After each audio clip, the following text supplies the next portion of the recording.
விசாரிக்கப்படலன்னு நீ கேட்டுக்கணும்ல. இது குறித்து உனக்கு உண்மையிலே அக்கறை இருந்தா இந்த நிகிதாவை குறித்து பேசுவதற்கு மட்டுமல்லாமல் நிகிதா பாரதிய ஜனதா கட்சி தொடர்பு, இந்த அரசியல் தொடர்பு இதெல்லாம் இதுக்கு பின்னணியில இருக்குதா இல்லையான்னு ஒரு கொஸ்டினாவது கேட்கணும்ல. அந்த கேள்வி கூட நீ கேட்கல அப்படின்னா உன்னோட நோக்கம் என்ன? உனக்கு ஜஸ்ட் திமுக அடிக்கணும், திமுக வெறுக்கணும், நீ அதை பண்ணு, வேணான்னு சொல்லல.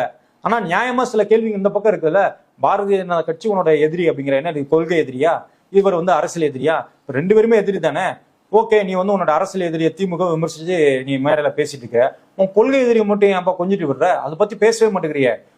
இது முழுக்க முழுக்க அவங்க தங்களுடைய அரசியல் விளம்பரத்துக்காக தன்னுடைய கட்சியை எப்படி விளம்பரப்படுத்திக்கன்னு தெரியாம இந்த மாதிரி அஜித்குமார் கொலையில அஜித்குமார் மரணத்தின் மீது ஏறி ஆடிக்கொண்டிருக்கிறார்கள்.